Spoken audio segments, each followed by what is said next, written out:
Good day, I'm Theodore Henry and this is your JIS News for Tuesday, November 14, 2023. The Ministry of National Security is sending a strong warning to persons who are engaging in false reporting of bomb threats that they will be prosecuted to the fullest extent of the law. Portfolio Minister Dr. Horace Chang says these actions are not only irresponsible but also illegal.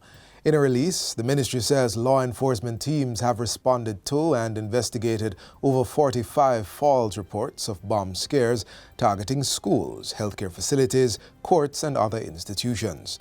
Dr. Chang says the repercussions of these hoaxes are far-reaching as they disrupt daily lives, essential services, and public order, as well as cause unwarranted fear and anxiety.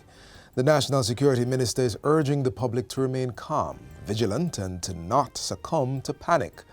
The public is being urged to report any suspicious activity immediately to the police. An appeal is also being made for everyone to refrain from participating in or propagating such hoaxes. Dr. Chang says the ministry is committed to ensuring the safety and security of all Jamaicans. The government of Jamaica and the Inter-American Development Bank have signed a public-private partnership project preparation facility. The $1.25 million technical cooperation, which was signed last week, is expected to accomplish two objectives. These are selecting projects that will have a positive impact on the Jamaican society and delivering the best internationally available expertise to structure contracts that have been prioritized. Finance Minister Dr. Nigel Clark says the country will be provided with funding to develop projects that can be brought to the market. The significance of it is that it provides us with a pool of funds to develop projects that we can bring to the market and attract private investment for our infrastructure needs. So we're very grateful to the IDB for this sort of innovative structure. And this just represents the beginning.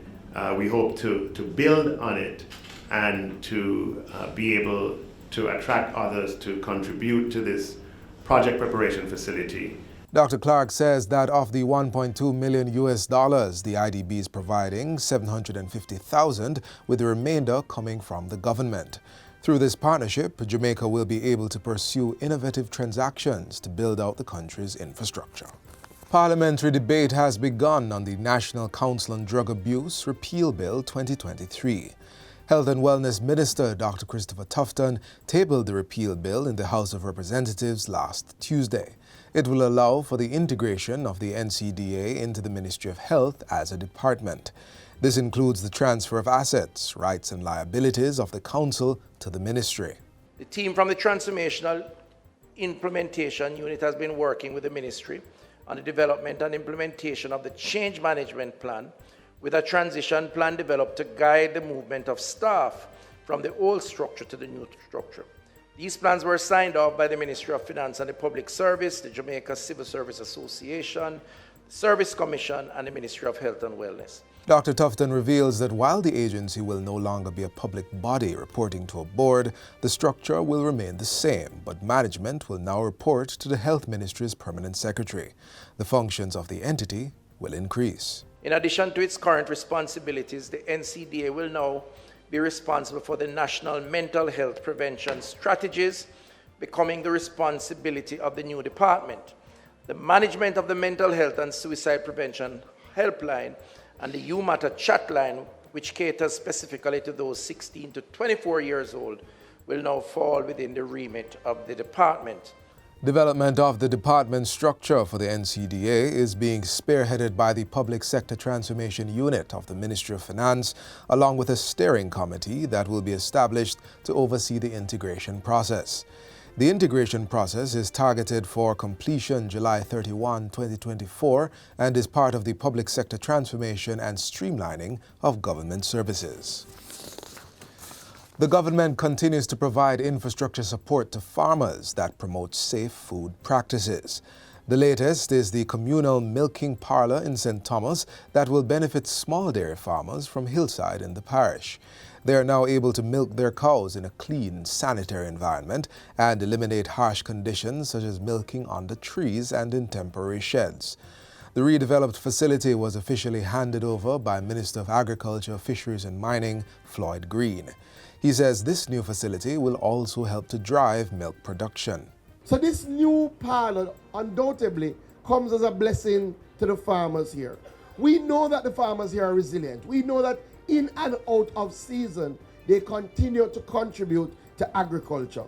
So it is critical that the Ministry of Agriculture, Fisheries and Mining produce and provide them with the resources they need to be better. Further development to the facility includes the installation of solar panels and a bulk storage tank for milk. Chairman of the Jamaica Dairy Development Board, Dr. Derek Deslandes, says the communal milking parlor is part of an effort to return milk production to where it once was and to give all farmers the opportunity to earn an income. We are trying to provide them with the facilities, we're trying to provide them with the technology so they can become more efficient and they can make more money. And finally, 3 major parks are slated to undergo significant upgrading at a cost of $117.5 million. They are the Jagmires Park in Black River, St. Elizabeth, the Neville Antonio Park in Port Antonio, and the Rudolph Elder Park in Morant Bay. This is being done under the Urban Renewal and Development Program of the Ministry of Economic Growth and Job Creation. Acting Senior Director in the Urban Renewal and Development Branch within the ministry, Raymond Poyser, made the statement in a press release on Monday. Mr. Poyser emphasizes that the parks will create vibrant, family-friendly spaces which will greatly enhance the quality of life for residents. In addition, the green spaces will be renovated to enhance temperature control to mitigate the urban heat island effect created by too many buildings and infrastructure. Mr. Poyser also indicates that upgrading of the 3 parks is part of the government's thrust to provide recreational spaces in urban centers to improve the psychological, social, and physical benefits to residents. The projects are at varying stages of the procurement process. And that's it for JIS News today. I'm Theodore Henry. Thanks for watching.